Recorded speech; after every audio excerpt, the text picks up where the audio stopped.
bonsoir au présent et bonsoir à ceux qui nous écoutent sur la page Facebook de l'ACB. Et je crois aussi, c'est le grand luxe ce soir, on est aussi sur Kabylie News en direct, si j'ai bien compris. Donc bonsoir à toutes et à tous, les présents comme ceux qui nous suivent dans le poste. Donc ce soir, c'est la deuxième soirée que nous consacrons à une semaine que nous avons intitulée « Femmes en première ligne », consacrée à cette semaine pour les droits des femmes. Hier, nous étions en direct avec la Kabylie, avec deux femmes qui ont intégré une assemblée de village, Tajmat, en Kabylie.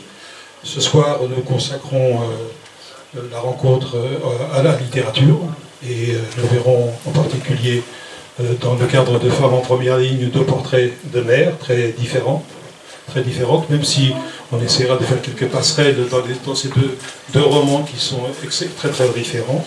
Alors donc nous recevons Malika Sandrine Charlemagne pour La Voix du Moloch, qui est paru chez Velvet Édition, et Zahir Boukhlifa pour Noces de laine, qui est paru chez les éditions Sidney Laurent. Malika, vous êtes, c'est pas votre premier roman, il y a déjà trois livres que vous avez publiés, notamment Accord perdu, je crois que c'est un recueil de poésie, et puis un livre qui a été important dans votre parcours, parce que je pense que l'un va avec l'autre, Mon pays étranger, où vous racontez effectivement un voyage, une quête des origines et de la culture algérienne en Algérie. Vous êtes par ailleurs comédienne, vous intervenez beaucoup dans le milieu social, vous animez des ateliers d'écriture, et ce soir nous vous recevons donc pour votre casquette de romancière. Zahir Boukhlifa, c'est votre premier roman, qui se situe, lui, en Kabylie dans les années 80, et la figure maternelle est une femme kabyle d'un village de Kabylie dont il sera question ici. Alors vous avez la particularité d'être journaliste par ailleurs et d'animer un certain nombre de sites d'information, en particulier Kabylie News, et vous nous faites l'amitié aussi de nous diffuser sur votre site. C'est donc deux livres très très différents, vous le verrez lorsque les uns et les autres évoqueront leurs ouvrages et les personnages. Mais c'est les hasards des lectures. Il m'a semblé qu'il y avait un certain nombre de points communs, d'abord parce que ce sont deux figures de mère qui sont ici au centre des deux romans, deux cadres sociaux complètement différents. Le Paris populo du 19e ou du 18e et même un peu du 20e chez Malika, et la Kabylie des années 80 chez Zahir. On essaiera donc, comme je le disais, de voir dans quelle mesure il y a des passerelles à adresser, même si, effectivement, que ce soit dans les thèmes, dans l'éclairage, ce sont deux approches et deux écritures très différentes. Je vais commencer avec vous, Sandrine Malika. Donc, figure de mère. Est-ce que on peut commencer peut-être par elle, c'est-à-dire est-ce que vous pouvez nous donner un peu, parce que cette mère n'est pas nommée dans ce livre, hein. C'est la mère, M majuscule, mais il n'y a pas de prénom, et qu'est-ce que vous pouvez nous dire déjà par rapport à cette mère, qui est-elle, son parcours, etc. Alors disons que c'est une femme qui vient de la Picardie. Elle monte à Paris, comme on dit, dans les années 60. Elle est assez jeune à ce moment-là. Et puis, cette femme va rencontrer un homme qui deviendra plus tard l'homme avec qui elle aura deux enfants. Qui lui a un prénom dans le livre. Qui lui a un prénom, il s'appelle... de mémoire, je crois qu'il s'appelle Amar. Ah bah si. J'ai déjà tout oublié. J'ai intérêt à ne pas oublier mes lectures. Donc qui s'appelle Amar. Ils vivent ensemble. Ils ont deux enfants, deux filles. Et donc, bon, la mère travaille... alors, auparavant, en Picardie, elle a travaillé dans une usine. Et ensuite, à Paris, elle a cherché différents petits boulots. Elle s'est retrouvée manutentionnaire. Elle a travaillé dans des hôtels, dans des restaurants. Et ensuite, le hasard, chez Tati également. Et puis, le hasard l'a fait être vendeuse de lingerie féminine au printemps.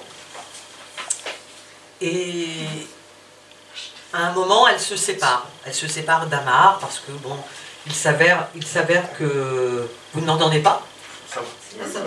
Ah, il s'avère que, que le couple bat un peu de l'aile. Donc, non. Les parents se séparent. Et puis, la vie suit son cours.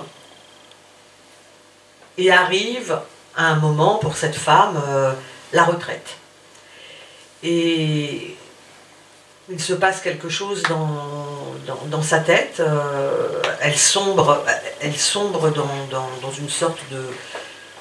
On pourrait dire, oui, une sorte de folie. C'est-à-dire qu'en fait, le fait d'être à la retraite, tout à coup, elle perd tous ses repères. Elle n'a plus goût à rien.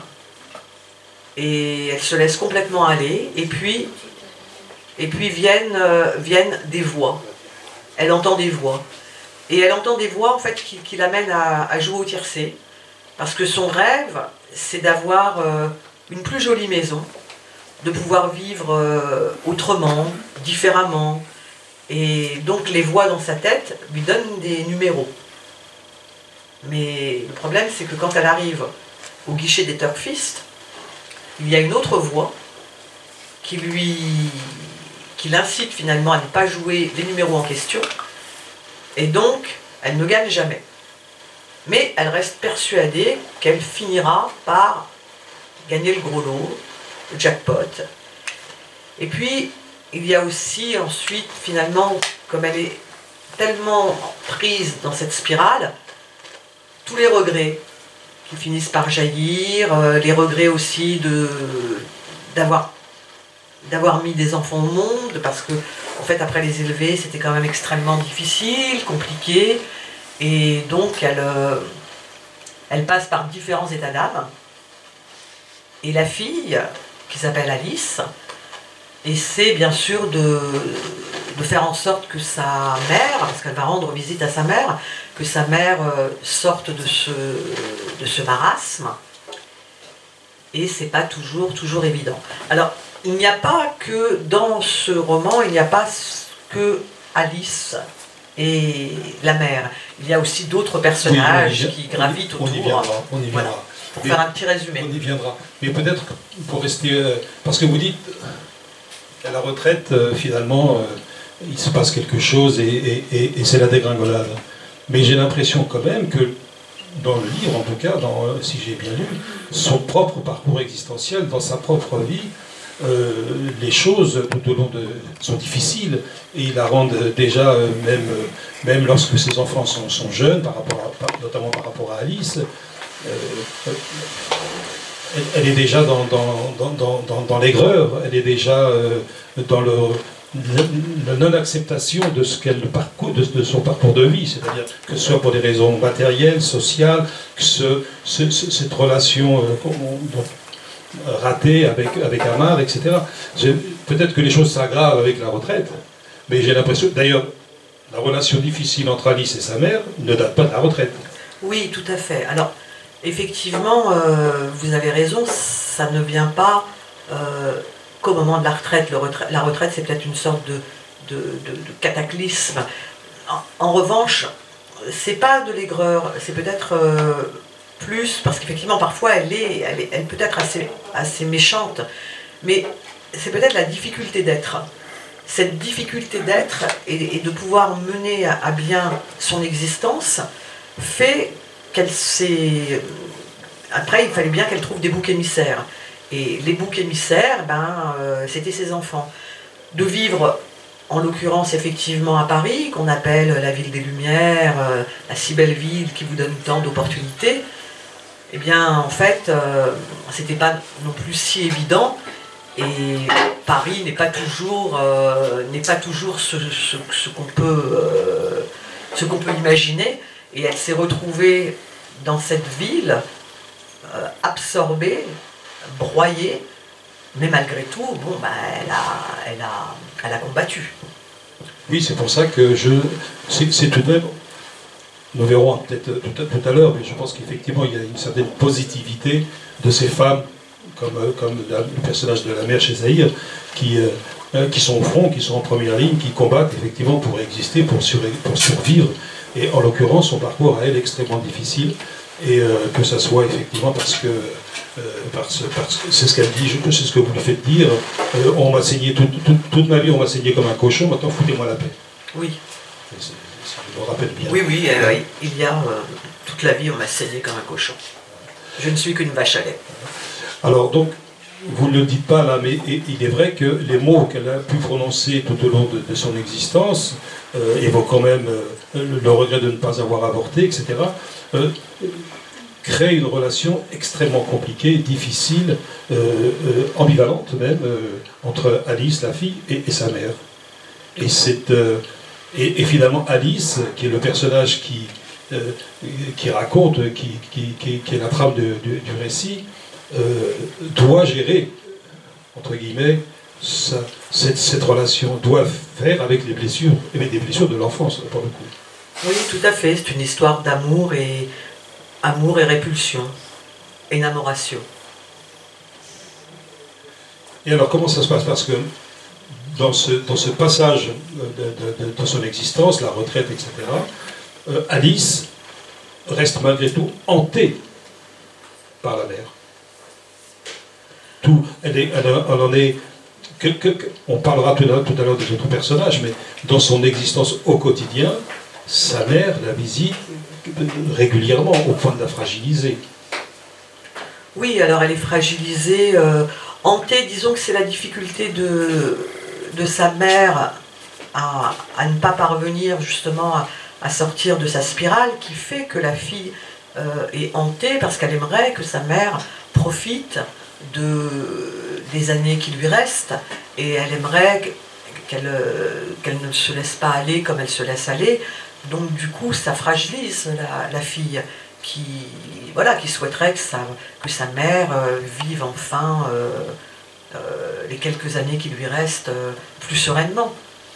Oui, je vous trouve... je trouve qu'il y a beaucoup de bémols, parce que dans le livre, et c'est tout l'intérêt de ce travail, de l'écriture, vous ouvrez le livre avec Dostoïevski. Bon, on verra pourquoi tout à l'heure. Mais je pense qu'effectivement, vous évoquez Alice et son souhait de voir le quotidien de sa mère s'améliorer ou de faire en sorte d'eux, mais il y a aussi tout un aspect où il y est question de honte, où il est question même effectivement d'avoir envie parfois de tuer sa mère, etc. C'est-à-dire que ce que porte Alice, c'est pas seulement le souhait d'une fille de voir sa mère, voir son quotidien amélioré. Il y a quelque chose, il y a le poids des non-dits, le poids des silences. Alice va visiter sa mère assez régulièrement, mais ça ne doit durer qu'une heure. Et les scènes où elle visite sa mère sont terribles dans le livre, c'est difficile à vivre. Oui, alors effectivement, il y a aussi l'aspect un peu plus sombre, c'est-à-dire que la fille se retrouve partagée. À la fois, elle souhaite que sa mère aille mieux, et puis finalement, comme ça ne se produit pas, d'autres pensées la traversent, qui peuvent être du coup beaucoup plus dures, jusqu'à peut-être parfois souhaiter en finir avec cette mère, parce que ce n'est plus supportable pour elle, et donc des espèces de scénarios ou d'images la traversent, parce qu'à un moment, oui, elle n'en peut plus, effectivement. Ce n'est pas... elle est partagée. Elle est partagée entre différents sentiments, comme l'a été sa mère, qui n'éprouve peut-être pas les mêmes, mais... Alors pourquoi le titre La Voix du Moloch? Alors on va prendre ça différemment. La Voix du Moloch, parce que ce Moloch, c'est une espèce de divinité à laquelle on sacrifiait des enfants. Et c'est aussi, dans un film de Fritz Lang, c'était la machine qui broyait les travailleurs. Donc c'est un mélange des deux, à la fois pour signifier l'enfant sacrifié, donc quelque part la fille peut-être a été sacrifiée, mais aussi peut-être la mère, d'une certaine façon, a également été sacrifiée, et puis la machine du travail. Je ne sais pas si je me suis fait bien comprendre. Oui, oui, je pense. Voilà pourquoi un peu la voie du Moloch, qui va traverser aussi cette voie finalement, elle va traverser dans la tête, elle va résonner dans la tête de la mère, et elle va résonner aussi dans la tête de la fille. Voilà. Il y a un aspect très important qui est évoqué dans le livre, c'est bien entendu la question du père. Parce que pour le coup, on a l'impression qu'Alice est plus indulgente finalement pour le père qu'elle ne l'est pour la mère. Alors ça, je ne sais pas. Moi, je pense. C'est-à-dire que quand on voit les réactions d'Alice par rapport à sa mère, qui sont, encore une fois, on est chez Dostoïevski, c'est-à-dire qu'il y a un conflit intérieur. Il y a effectivement le souci de voir le quotidien de sa mère s'améliorer, mais il y a aussi la honte, la culpabilité, la voix du Moloch qui pousse à, je ne sais pas si vous parlez de vengeance, ou en tout cas à régler le compte de sa mère. Mais pour le père, il y a... Parce que la relation entre la mère et le père, j'ai l'impression qu'elle a été catastrophique. Alors c'est pas, quand j'ai dit tout à l'heure je ne sais pas, je voulais dire par là que peut-être ça m'a échappé en fait ce que vous dites. Mais peut-être qu'effectivement Alice en veut. Quand elle passe par ces phases d'amertume, en veut à sa mère d'avoir eu certains mots blessants, et son père, elle le comprend peut-être mieux du fait de son exil, parce que lui c'était la difficulté de l'exil. Est-ce que c'était deux personnes, deux êtres qui n'auraient pas dû se rencontrer? Je ne sais pas, parce que quand vous me dites catastrophique, c'est pas que ça a été catastrophique, c'est que ça a été compliqué. C'était deux personnes qui avaient leur histoire sans doute voilà, assez difficile, et qui, avec ces difficultés, n'ont pas réussi à suffisamment s'épauler pour que le couple tienne davantage. Mais au-delà de cet aspect, ils ont sans doute vécu des moments heureux. Et heureusement. Parce que sinon... Oui, mais ça, on le suppose plus qu'on ne le lit. Voilà. Là, je vous l'accorde, ça reste supposé. Oui, c'est ça. Non, c'est parce que c'est vrai que lorsque l'on évoque le personnage de la mère, on se dit, cette femme, finalement, elle a très peu de circonstances atténuantes aux yeux de sa fille. C'est ce que dit une des personnages amis d'Alice qui pousse son amie Alice effectivement à avoir un peu plus de bienveillance, d'ouvrir son cœur, etc. Ce que ne fait pas Alice, ou ce qu'elle n'arrive pas à faire, ou ce que la relation fait que ça ne se passe pas. C'est possible.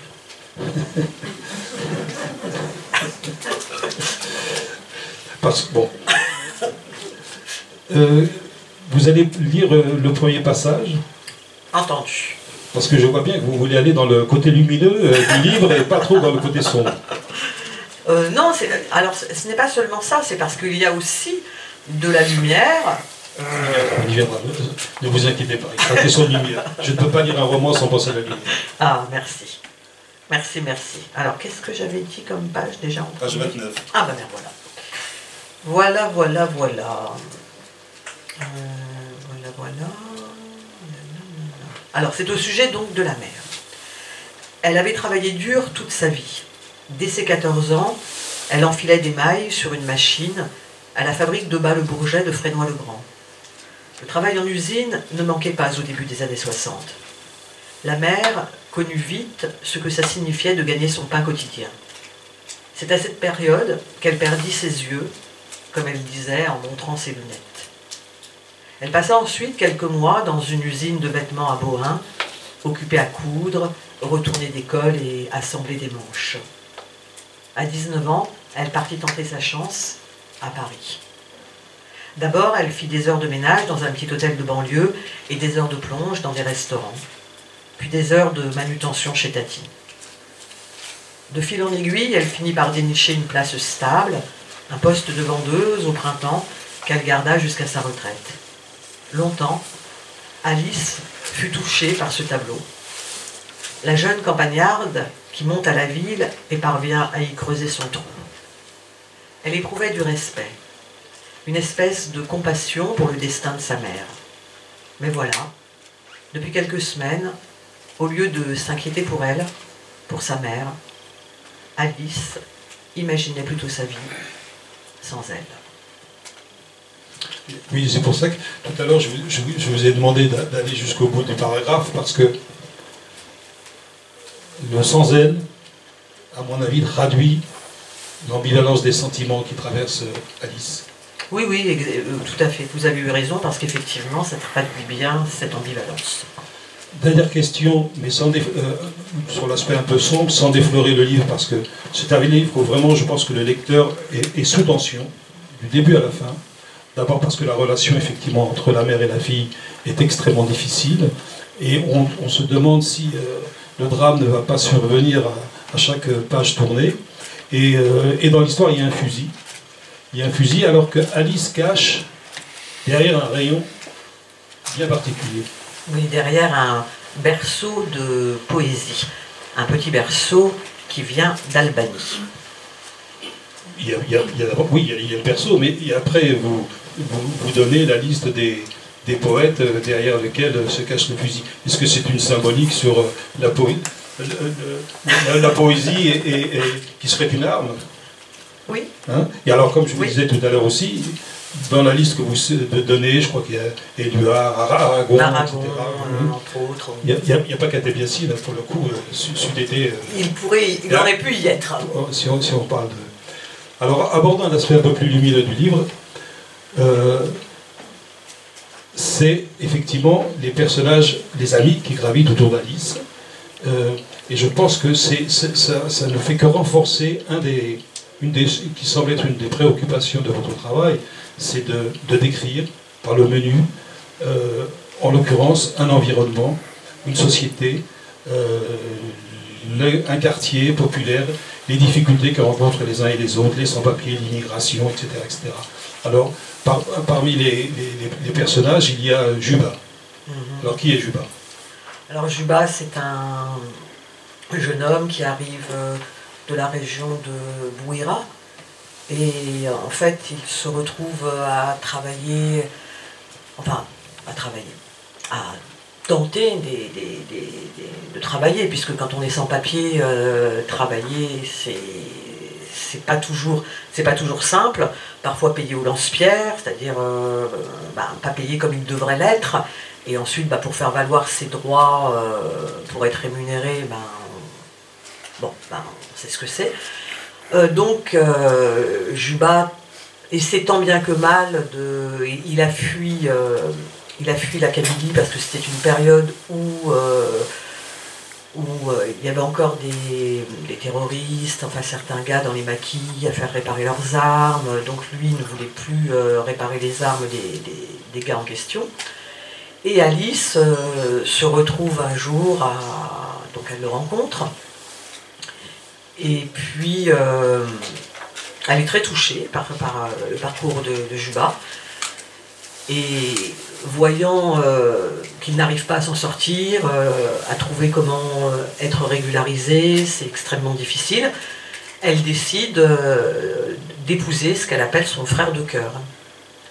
Donc elle l'épouse, et Juba va trouver un travail en tant que tourneur mécanicien, dans une usine à Santony.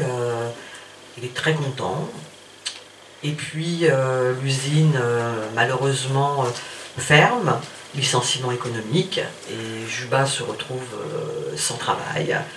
Mais mais alors voilà, il cherche, il envoie des lettres, et avec Alice, il reste en contact, parce que Alice, de temps en temps, l'aide à rédiger ses lettres. Et donc il y a comme ça cette amitié entre les deux, et Juba voit toujours la lumière. Pour lui, de toute façon, ça va s'éclaircir. Donc c'est quelqu'un d'un optimisme, enfin d'un grand optimisme, qui a une très belle lumière, et qui donc aide beaucoup aussi Alice, entre autres. Puisqu'on a également Nicole, cette seconde mère que vous aviez évoquée tout à l'heure. On a Aminata, la chanteuse de slam. Nicole. Nicole, s'il vous plaît, Nicole. Parce que je trouve que c'est un beau personnage. Oui, alors Nicole. Alors Nicole, c'est une photographe de plateau, mais une photographe de plateau qui à un moment a perdu, elle a un petit peu, comme elle a dû s'occuper de sa mère qui était très malade. Rescapée d'Auschwitz, c'est ça? Oui, sa maman était une rescapée d'Auschwitz, et donc elle s'en occupe, elle est malade, et puis sa maman finit par disparaître, et Nicole est très très affectée par la perte de sa mère, et puis se retrouve à ne plus pouvoir payer son loyer. Et là, voilà, elle a les huissiers qui débarquent, et elle se retrouve à la rue, et finit dans un foyer de travailleurs. Elle a à peu près un petit 60 ans, quelque chose comme ça.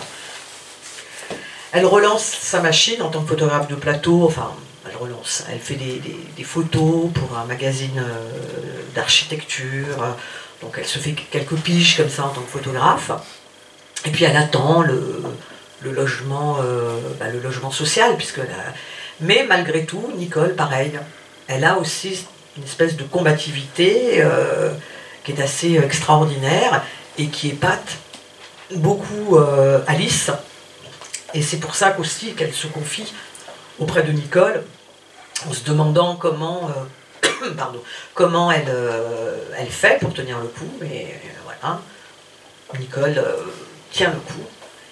Et donc on a comme ça ces échanges entre ces deux femmes. Oui, c'est un très très beau personnage dans ce roman. Et la troisième amie, c'est Aminata, qui représente aussi une autre forme de lumière, une autre énergie. C'est l'énergie aussi du combat pour mener à bien ses projets d'artiste-chanteuse. Et donc Aminata, voilà, elle chante, elle veut vivre de ses chansons, et elle essaie de tout mettre en œuvre pour. Et ces trois personnages, finalement, c'est ce qui rattache, est-ce que c'est un peu exagéré de dire ça, c'est ce qui rattache Alice à la vie. D'une certaine façon, bien sûr. Oui, tout à fait. C'est la base de la vie. Alors, il y a quand même deux, trois choses qui les différencient.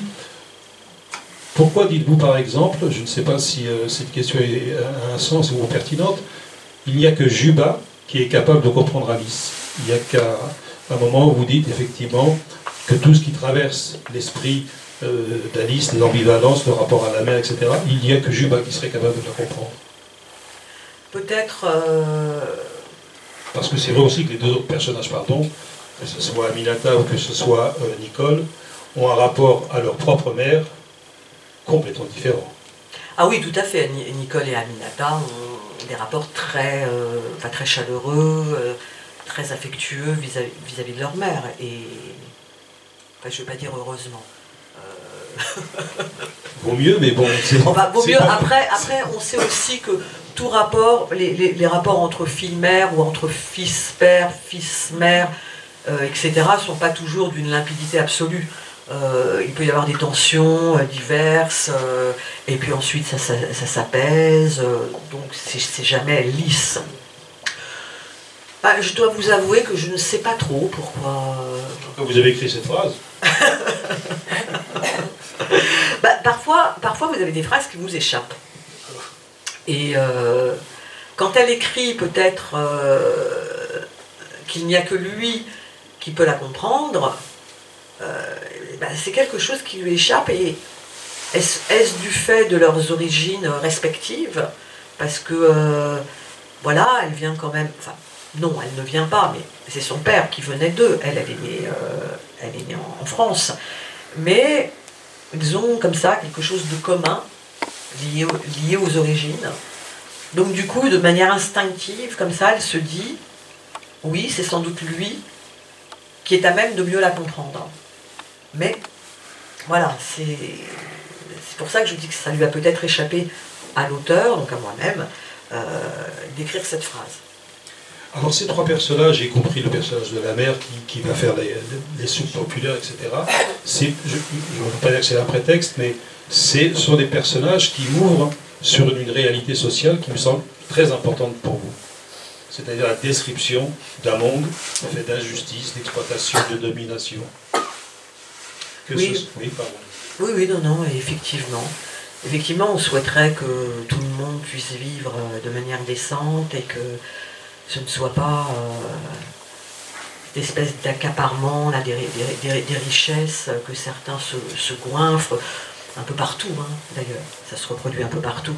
Et qu'on puisse tous, voilà, dignement, qu'il n'y ait plus d'exploitation et on ne se retrouverait pas avec des situations telles que les soupes populaires, on n'en aurait pas besoin, ni des restos du cœur. Bon, c'est un fait. Parce qu'effectivement, bon, du coup, la mère, comme elle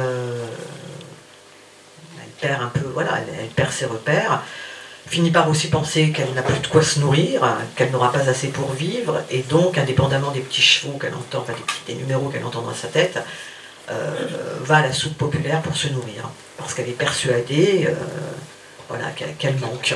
Et donc la fille va aussi voir sa mère à la soupe populaire pour essayer de comprendre.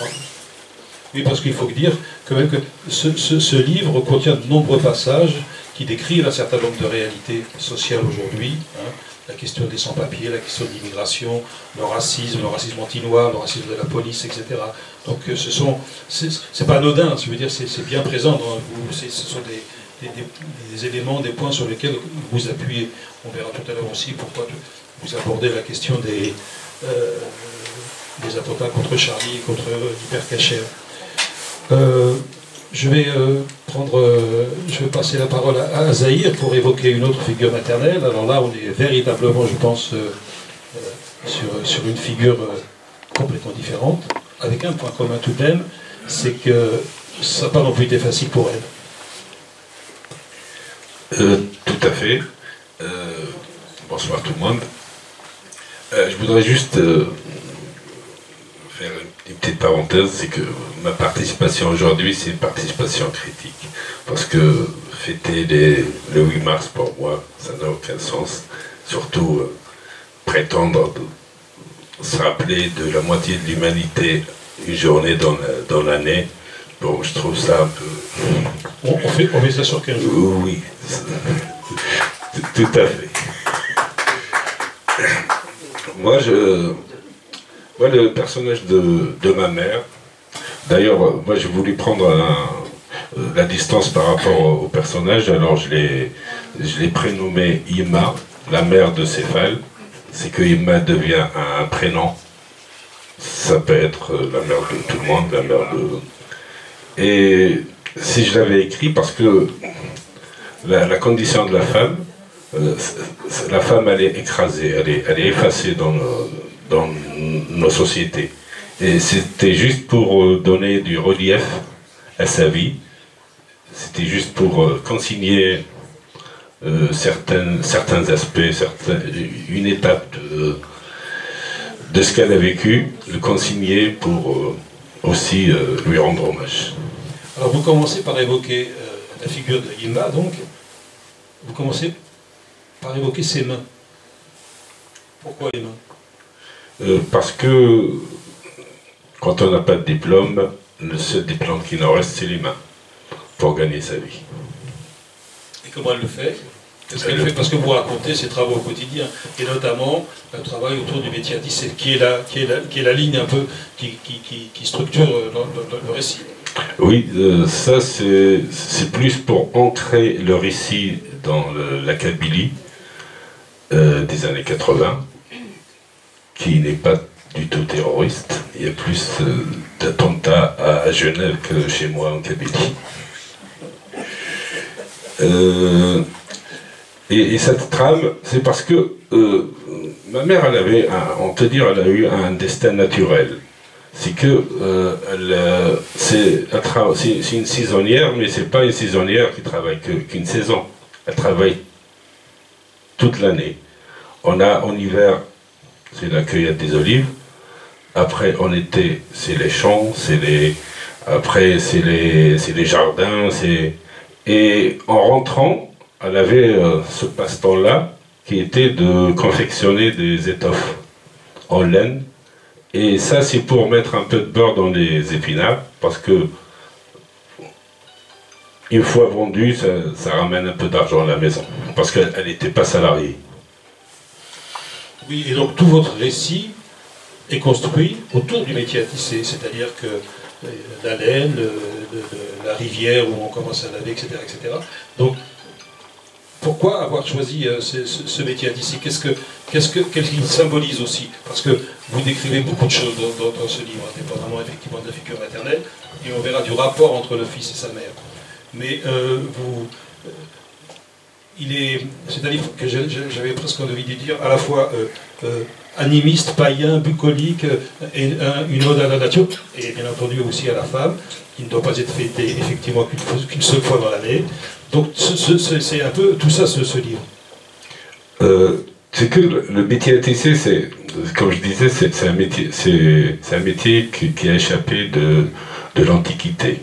C'est quelque chose de très profond chez nous. C'est quelque chose, dans la société kabyle, c'est quelque chose qu'on a hérité des temps immémoriaux. Et parce que, juste un exemple, l'arachné, qui est une légende grecque, et c'est que nous, on a gardé Farachna. Farachna, c'est l'étoffe en kabyle. Et l'arachné, c'est la légende d'Athéna et d'Arachné qui... Et moi, je ne comprenais pas comment on pouvait garder des légendes, les noms dans ces légendes-là, et perdre ces légendes, et perdre cette histoire. Et le construire autour de ça me permettait d'évoquer le passé païen, le passé agnostique de la société kabyle, parce que moi je me considère comme païen. Je ne suis pas musulman, je ne crois pas en ces choses-là, mais le métier à tisser, c'était la trame qui me permettait de greffer toutes ces choses-là dans le récit. Deux, trois mots quand même sur Yema pour la présenter et pour voir un peu les différences ou les ressemblances avec la mère, M majuscule, de chez Sandrine. Qu'est-ce qui lui est arrivé alors à cette femme? Elle se retrouve seule avec combien d'enfants déjà? On était 6, je crois. Voilà. Et donc 6, seule à élever ses 6 enfants. Oui, tout à fait. Et en revanche, à la différence de la mère dans le livre de Sandrine Malikla, c'est une femme qui est toute amour pour ses enfants. Oui, c'est que elle n'avait pas d'autre, elle avait rien d'autre que ses enfants. C'est même plus parce que l'enfant qui raconte, enfin, qui est devenu un homme, il remplit une fonction importante pour sa mère. Tout à fait, parce qu'il se considère comme un petit Bouddha qui protège une déesse. Parce que, mais après, quand on rentre quand on va un peu plus profondément dans cet aspect-là des choses, c'est que en Kabylie, une femme ne peut pas sortir toute seule. L'homme, il faut toujours qu'elle soit accompagnée. Mais la figure de l'homme, c'est pas vraiment l'homme le fort. Elle pouvait prendre un petit enfant avec elle, et c'est tout le monde qui s'écarte. Et c'est juste pour qu'on ne dise pas, on l'a vu seul, on l'a vu. Et et se rendre compte de cette chose-là, étant enfant, c'est que ça valorise. Et ça ouvre les yeux sur d'autres choses. Vous voulez nous lire un passage? Oui, avec plaisir, si j'ai encore la voix. Pas tout de suite, pas tout de suite. Gardez-la. Oui. Alors, soudain, l'univers redevient aquatique. En trempant ses pieds dans l'eau, Céphale ressent sa fraîcheur l'envahir comme si une partie de son cerveau était plongée dedans. Fibre après fibre, Yema trempe sa laine avant de la disposer sur le bord du petit lac. Le spectacle de Céphale penché, appliqué et déterminé à ne laisser passer aucun brin de laine, emplit Yema de tendresse. L'eau pénètre le moindre fil de laine et le ramollit. À l'image de cette laine imbibée, le visage de Yema s'éclaire à mesure que son cœur s'emplit d'un étrange sentiment dont elle seule connaît le secret. Plus bas, tel un chiot qu'en récompense, Céphale croit apercevoir le reflet de cet éclair sur cette étendue d'eau scintillante. Il est ainsi le monde de Céphale, minéral, aquatique, un monde bucolique où les oiseaux gazouillent en liberté. Il se sent soudain l'âme d'un petit Bouddha, frêle et innocent, gardien d'un temple sacré, de personne ne peut venir le détrôner. Lui, le petit dieu enfanté par une déesse qui, à sa guise, arrête l'eau du fleuve d'un coup de batte en bois. Céphale préfère 1000 fois son monde à celui des textes de lois scélérates et injustes, érigés en code de la vertu. Un code dicté par l'instinct primaire des hommes et leur tradition. Ces hommes se rappelant soudain que c'est les femmes qui donnèrent la vie, décident de se venger en leur dictant la règle à ne pas dépasser. Qu'entre les femmes qui font la vie, les hommes dessinent le cadre, la norme et la marche à suivre, aussi étroit et étriqué que le cerveau de leur géniteur. Une des particularités de cette enfance de votre personnage, c'est qu'il est exclusivement féminin. Parce que je raconte la vie d'un garçon de 0 à 7 ans, 8 ans. Et vers ces eaux-là, il est, on va dire, à 80% féminin. Surtout avec l'absence de la figure du père, tout devient féminin. Alors, est-ce que pour vous, ça a été aussi l'occasion de faire revivre finalement un monde, aujourd'hui sans doute disparu, où il est question, où la nature est omniprésente? C'est vrai, véritablement une ode à la nature. C'est que une ode à la nature, c'est pas prémédité. Parce que moi, pour écrire ces choses-là, je n'avais qu'à me remémorer des moments, des endroits. Et ça, c'est que c'est ancré, c'est ma mémoire à moi. Et moi, j'ai pas été chercher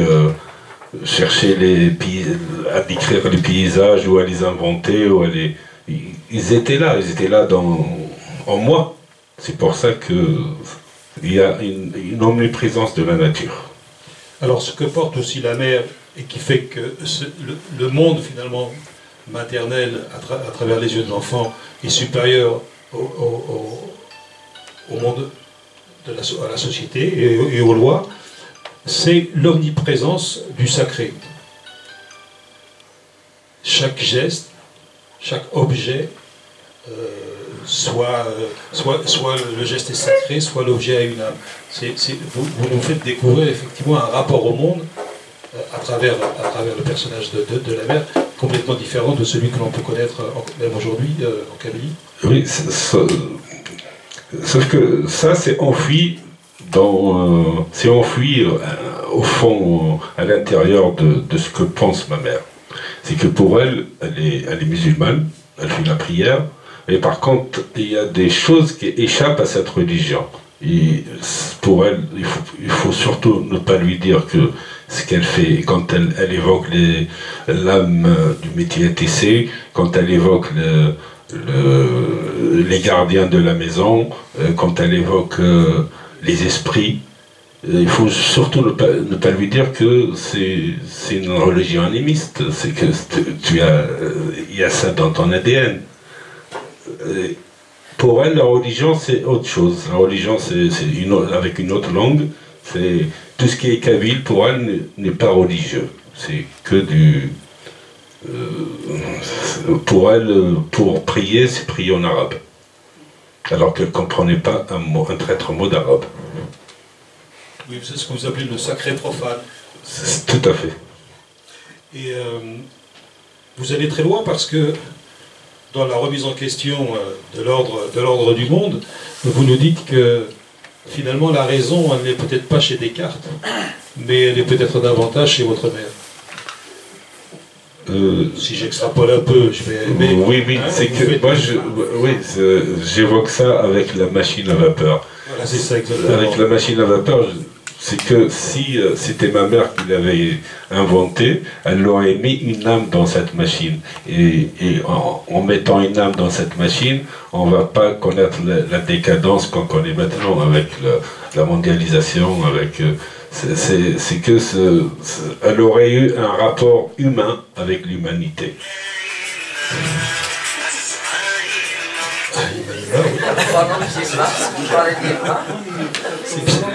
En tout cas, c'est à propos. Vous évoquez aussi, dans les souvenirs, bien entendu, la guerre. Et là encore, finalement, la résilience, elle vient de la nature, semble-t-il. De l'eau en particulier. J'évoque la guerre parce que c'est... Moi, je suis originaire d'une région qui a été marquée par la guerre. Par contre, à la fin de la guerre, on n'a pas gardé de rancune avec les Français ni la France. C'est que c'était une guerre acharnée, c'était une guerre vraiment très dure. Et, par contre, il n'y avait pas de zone grise. C'est que pour nous, on a fait la guerre, on a gagné. Maintenant, on passe à autre chose. C'est d'ailleurs, vous avez un rapport très particulier avec la psychanalyse, par exemple. 2 fois dans le livre, vous dites, moi, la psychanalyse, je ne veux pas en entendre parler. Alors, comment vous faites le lien entre, effectivement, mémoire, passé, et puis l'importance, peut-être, de se projeter au présent? C'est que, moi, quand j'évoque le personnage de ma mère, je ne veux pas faire un portrait psychologique de ma mère.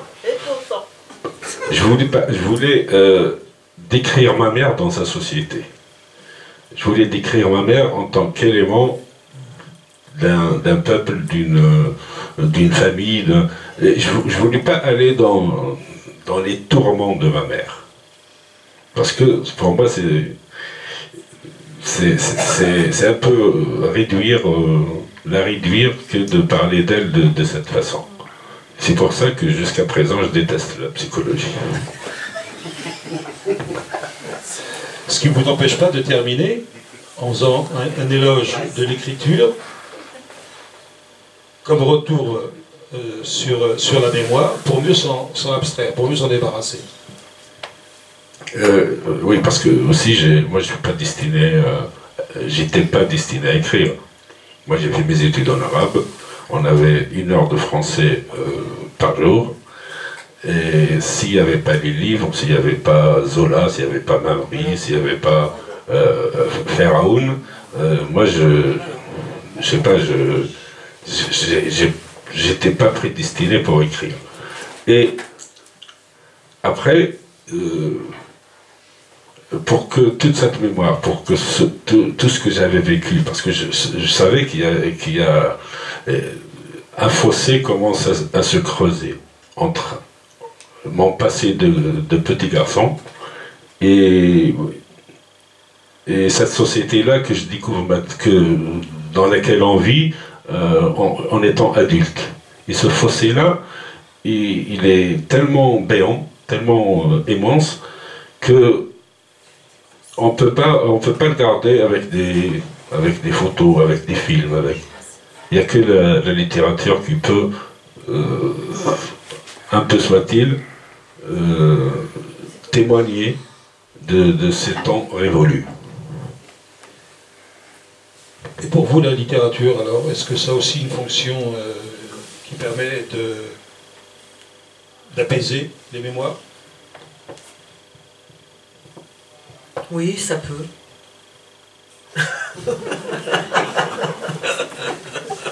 Mais pas seulement. Pas seulement. Parce que,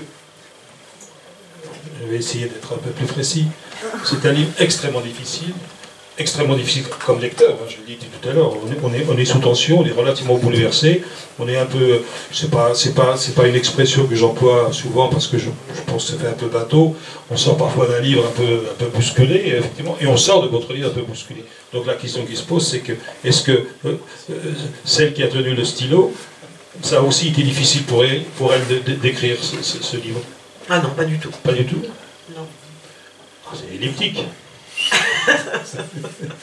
Non, mais écrire apaise, écrire fait rêver, écrire nous nourrit, écrire et lire en même temps. Enfin, lire apporte tellement de choses que Vous avez travaillé par exemple incommensurable ce que ça apporte. Écrire. C'est un texte extrêmement concis, c'est un texte qui a peu de dialogue. Je l'ai travaillé en plusieurs étapes. C'est vrai que ça a pris du temps pour l'écrire. Ça m'a pris du temps. Comment? J'ai dit quand même. Oui, non, mais ça m'a pris du temps parce que c'était pas. En fait, ce qui n'était pas évident, c'était de travailler effectivement sur cette histoire, enfin sur ce rapport mère-fille, d'être dans cette espèce d'amour et en même temps la répulsion.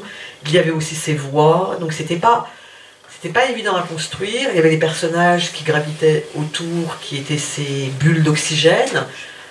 Donc ça m'a demandé effectivement une certaine construction, mais ce n'était pas douloureux à écrire.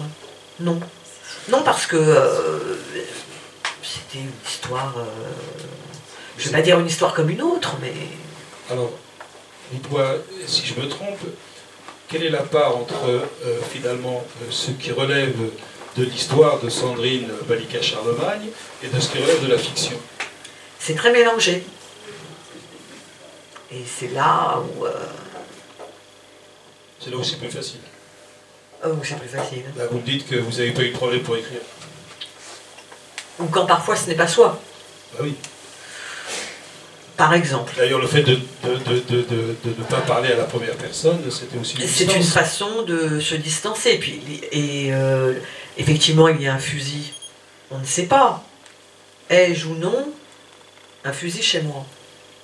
Puisque la narratrice a un fusil chez elle. Derrière son berceau, avec plein de livres de poésie. Et vive la poésie. Et vive les poètes. Mais, donc, ai-je ou pas un fusil à la maison? Voilà, c'est toute l'ambivalence de la littérature. Et c'est toute la tension. Et heureusement que je n'ai pas, par exemple, de fusil chez moi. Ah, vous n'en avez pas, d'accord. Vous avez déjà fait tomber le suspense. Vous n'avez pas de fusil chez vous, on peut se faire inviter, c'est bien. Et Zahir, comment est venue chez vous l'idée de ce livre? Ah, pardon, excusez-moi. Alors, l'idée du livre, parce que moi je voulais écrire sur autre chose. Mais à chaque fois, j'avais un blocage. J'avais commencé des thématiques qui sortent un petit peu de tout ça. C'était des écritures techniques. Mais il y avait toujours un poids. Et ce poids-là, il fallait que je le déposer quelque part. Et j'ai déposé dans ce livre. C'est drôle parce que j'aurais vraiment pensé que la difficulté d'écrire était chez Balika Sandrine parce qu'il raconte des choses extrêmement...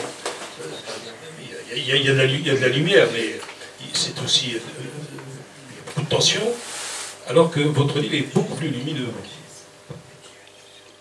Oui, c'est la nature. C'est la nature. C'est vrai que chez vous, il y a des couleurs, il y a des fleurs, il y a des oiseaux, il y a des champs, etc. Il y a la rivière, oui. Il y a le ciel, mais souvent il est ombrageux le ciel quand même, hein, sauf au début du roman. Vous nous lisez un passage, Malika? Oui, alors je demande. Volontiers, merci. Merci à vous d'être ici. Et on aura aussi Myriam Hamani qui oui, bien sûr. Petit, oui. Alors oui, il est où ce début déjà? Alors là, c'était... À 21. Voilà. Depuis toujours, l'immensité du ciel fascinait Alice. Elle le regardait comme on le ferait d'un paysage sur toile. Elle aimait bien cette idée du ciel associée au chevalet, saisissant un reflet grimoiré par un temps d'orage qui tremble sur la pente d'un toit d'ardoise, pareil à la patine d'un vieux meuble, puis d'autres, au rythme des saisons, qui embrassent l'horizon de chatoiements dont elle ne se lassait jamais d'admirer la beauté. Elle se rappelait cette phrase du prince Mishkin dans l'Idiot. « La beauté sauvera le monde ». Et chaque fois qu'elle contemplait le ciel, les nuances de ses reflets, la beauté du monde l'emplissait d'un vrai bonheur. Vous voyez? Eh bien oui, bien sûr, il y a de la lumière. Voilà. Et je vais... Est-ce que je peux chanter à ce qu'elle vient de faire? Bien sûr, alors allons-y. Ah ben voilà, nous allons écouter... Et après je vous poserai une question. Myriam Hamani. Elle a lu le livre. Tu as un micro Oui, bah, ça y est.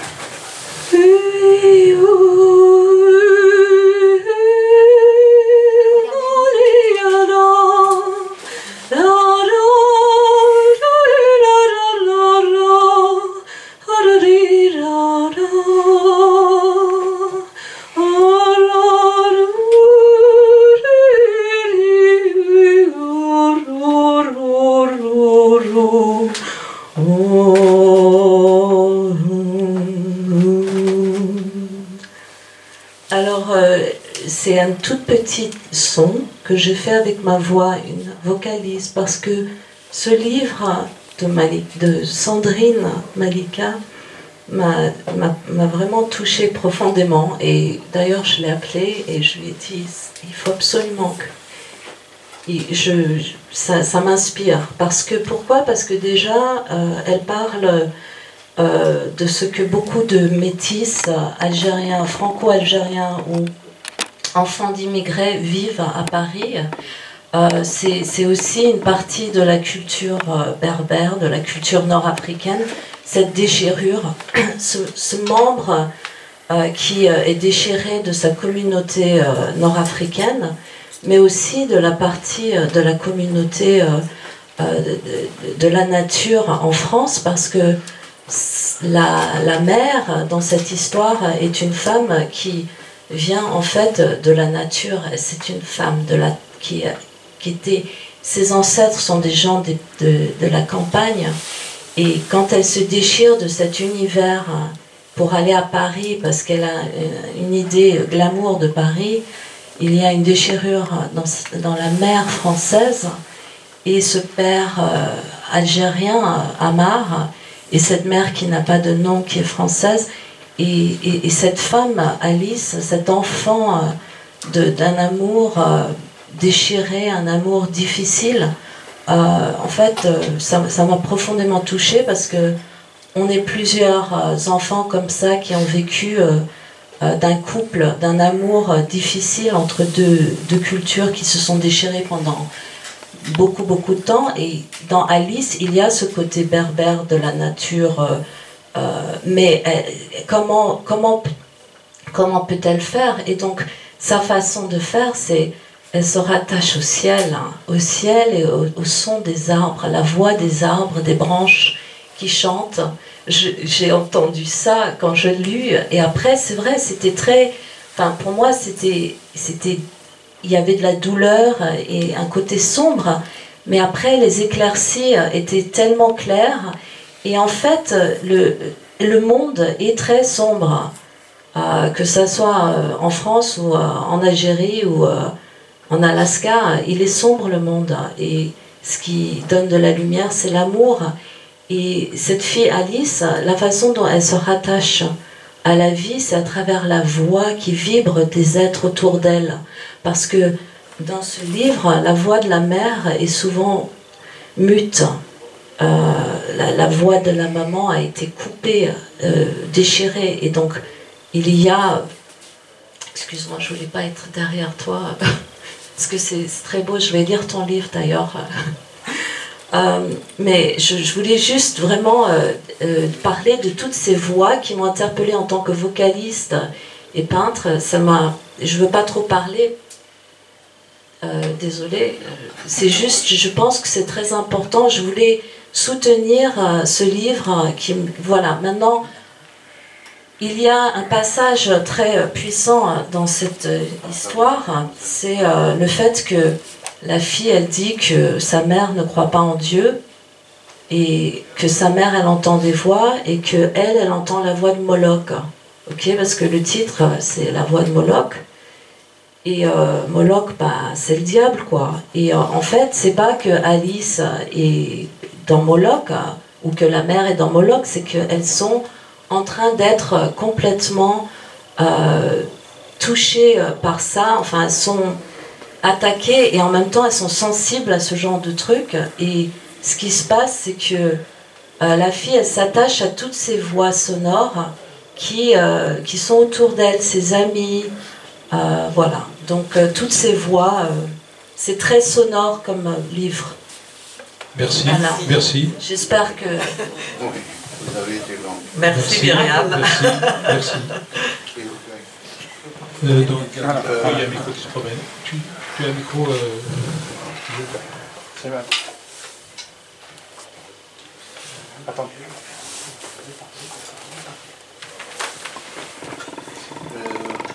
Si vous permettez, Parlez près du micro, s'il vous plaît. oui. Donc si vous permettez, j'ai écrit un poème là que je voudrais lire. Donc on imagine une mère derrière son métier à tisser. C'est un poème que je dédie à mon père. Les fils de chêne te barrent, ceux de trame te soulignent. Mère, dis-moi, je t'en prie, à quoi sert ce roseau qui monte et descend comme mon cœur en auto au dodane que l'homme fait, mère, je t'en prie, tape fort au rythme de mon cœur, j'ai sommeil, veux ta berceuse, les fils de chêne te barrent, ceux de trame te soulignent. L'évasion vers soi y séjourne d'un instant le goût d'une nuit lumière qui sucre de regret la longueur de la répète. Des chants que gardent les ondes, que perdent en délices, écho cette nuit se venge des nuits obscures grâce et sondes que Dieu fait, et qu'on brode des recraches au petit matin, en fouillant dans les débris les restes d'un rêve réticent. Les mains sont une qui appelle la fille belle et timide, mais combien prodigieuse son corps, aux mots qui manquent à l'esprit, et la robe sortie ce soir en couleur de fleurs de rêve, les seins s'y baignent, les pieds s'enivadent, pour chercher en harmonie une autre voie de la vie. Et là, sans faire exprès, j'ai mélangé deux poèmes, donc celui de mère et oui. un autre qui s'appelle Oural. Tout à l'heure, on le lira tout à l'heure, on va peut-être passer la parole à d'autres personnes, s'il vous plaît. Merci. Merci infiniment. Merci. Est-ce qu'il y a d'autres réactions? Oui.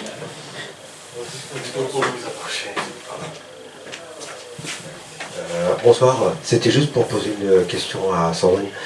Dites-moi, cette inspiration que vous avez eue à l'écriture, est-elle venue par cette envie d'aller voir Makuda? Alors, disons que ce serait peut-être dans le prolongement, mais Makuda, j'y étais allée dans mon pays étranger, parce que quand Mustapha Arzoun a parlé, je ne sais pas si vous étiez encore arrivé, mais il a parlé d'un autre ouvrage que j'avais écrit, qui s'appelle Mon pays étranger. Et en fait, Mon pays étranger, qui est une sorte de récit roman, voyage, c'est la première rencontre d'une jeune femme franco-maghrébine en Algérie, en l'an 2000, qui a son père enterré à Makuda et qui se demande quand est-ce qu'elle va aller ou pas sur la tombe du père. Donc elle y est en fait allée.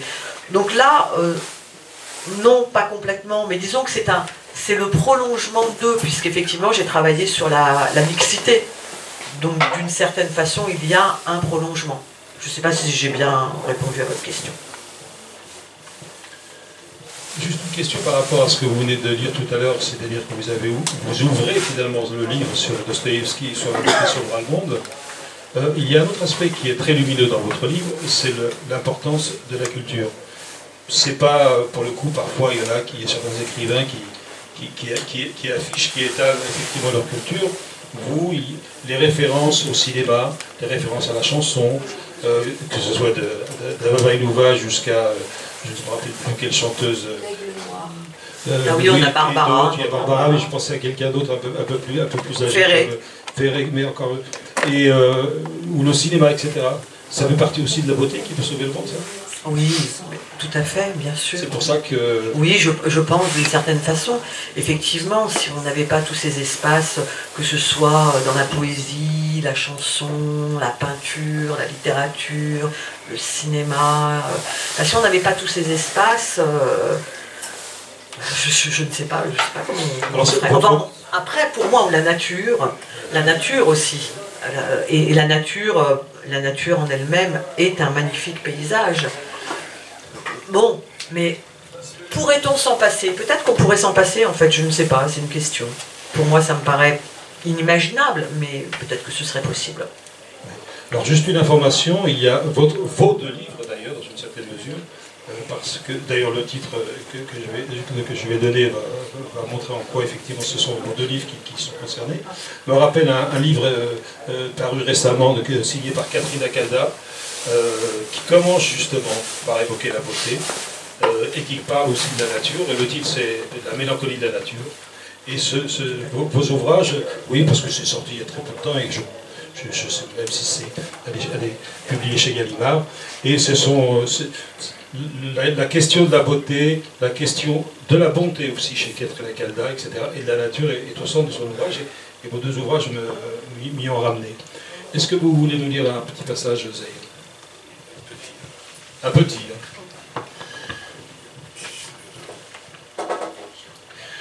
Imma n'a jamais été salarié, malgré une ribambelle d'enfants à charge.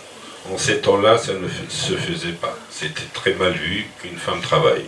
Elle ne pouvait pas prétendre à un poste qualifié, juste à une place de femme de ménage dans une école ou une administration. Mais niet, la société ne tolère pas les femmes qui travaillent, tout comme ses coutumes qui ne tolèrent pas que les filles aillent à l'école. Ainsi, tous les ans, en septembre, les rêves d'une vie meilleure pour les petites filles se brisent fracassés sur l'autel de la tradition des hommes. Même si elles y vont, elles sont déscolarisées dès les premiers signes de puberté. Pour la majorité des filles, les grandes vacances, ce n'est pas un vain mot. Ainsi, tous les ans, en juin, les intelligences féminines sont dirigées vers des voies de garage, d'où elles ne sortiront qu'au bras d'un mari qui, à son tour, les confinera selon les préceptes sacrés de la tradition et de son héritage génétique. Imma se revendique de cette tradition et accepte ses conditions. Mais sa séparation d'avec le vieux, la vie l'a poussé à s'en accommoder un peu moins. 6 ventres à nourrir avec le sien et aucun revenu en perspective. La famine, avec ses dents lacérées, prête à se délecter de la chair des pauvres, a frappé bruyamment à la porte. Imma ne lui a jamais ouvert, malgré son insistance terrifiante. Merci. C'est un très beau passage. Hein. Merci. Est-ce que vous avez d'autres questions, s'il vous plaît? Pas trop long, s'il vous plaît, monsieur. Oui, c'est très court. Hein. Je vais dire parce que tout à l'heure,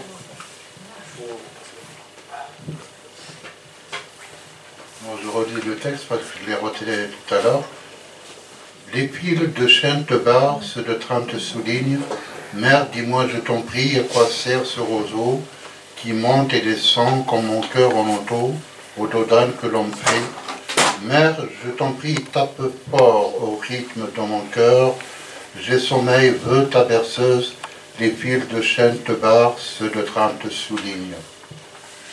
Mère, dis-moi, je t'en prie, à quoi sert ce cordon, ton dit qui se tient, comme mes yeux à tes doigts qui courent, que suit le fil, ceux de chêne t'encadrent, ceux de tram te soulignent.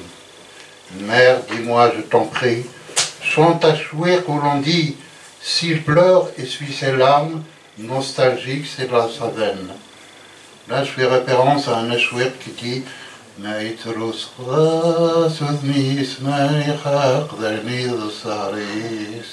voilà. Merci bien. Merci, monsieur.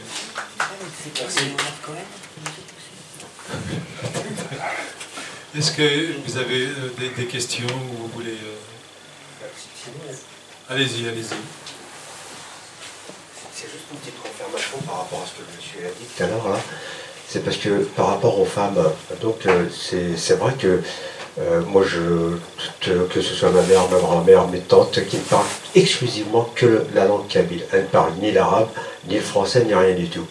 Donc, elles prient effectivement l'arabe, mais par contre, toute leur culture kabyle, elle est ancrée chez elles, mais à quelque chose d'immeuble, on ne peut pas leur effacer. On ne peut pas leur dire que c'est ce qui n'est pas bien. Tu pries en arabe, mais par contre, tu ne peux pas croire à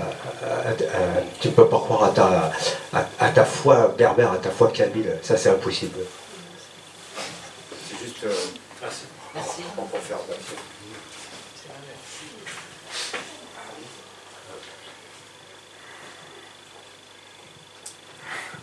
Bien, s'il n'y a pas d'autres questions... Une fois. Deux fois, trois fois. Jugez vendu. Écoutez, de toute façon, vous savez que... allez-y. Pour rebondir sur ce que le monsieur venait de dire, peut-être que je me trompe. Il y a un petit micro, non? Il y a un micro. Il n'y a pas un micro quelque part? Ça sera plus simple. Monsieur, bonsoir. Oui, c'est pour rebondir sur ce que vous avez dit, par rapport au fait que certaines personnes, enfin des femmes du coup, priaient sans forcément comprendre ce qu'elles disaient. Et peut-être que j'ai mal compris, mais dans ce que vous avez raconté jusqu'à présent, j'ai pas lu votre bouquin, mais ça sera un plaisir. J'avais l'impression que c'est ce que vous voulez mettre en place, en évidence, pardon, c'était plus cette impuissance en fait, et parfois cette dissonation qui peut exister. Oui, l'impuissance en fait parfois des femmes, et que c'est pas... comment expliquer? Pardon, je m'embrouille. Ça m'a pas semblé être un jugement de valeur, et que c'était plus mettre en avant cette impuissance malgré elle. Voilà. Je ne sais pas si c'est clair ce que je dis. Je pense que ce n'est pas une impuissance à la religion, à se faire voir par rapport à la religion. Donc il n'y a pas d'impuissance. Leur puissance à elles, c'est surtout leur façon de penser. Elles pensent en kabyle, elles pensent que en kabyle. Elles ne pensent pas en arabe. L'arabe, ce n'est juste que pour la prière. Donc c'est ça qui fait la force de la famille kabyle. C'est ça que je veux dire. Ah d'accord, ok, bon, mais j'avais pas très bien compris alors. D'accord. Désolée. Bien, merci. Je vous propose, de toute façon, si vous voulez bien, on va se retrouver au-dessus. Vous pourrez échanger avec nos deux auteurs et qu'on peut vous faire dédicacer. Je vous rappelle que demain, nous continuerons notre semaine autour des femmes en première ligne, avec une rencontre avec Marie Poinceau de la revue Les Immigrations du Musée d'Histoire d'Immigration, avec Souad Baba Issa pour Femmes Solidaires et Samia Messaoudi pour le magazine Clara. Il sera question des femmes immigrées, de leur lutte, de leur combat et de leur revendication. Je vous remercie. Et je vous rappelle aussi qu'il y a une exposition qui est là-haut, je crois qu'il y a 12 panneaux autour de la laïcité et du féminisme. Merci. Merci beaucoup. Merci. Thank you.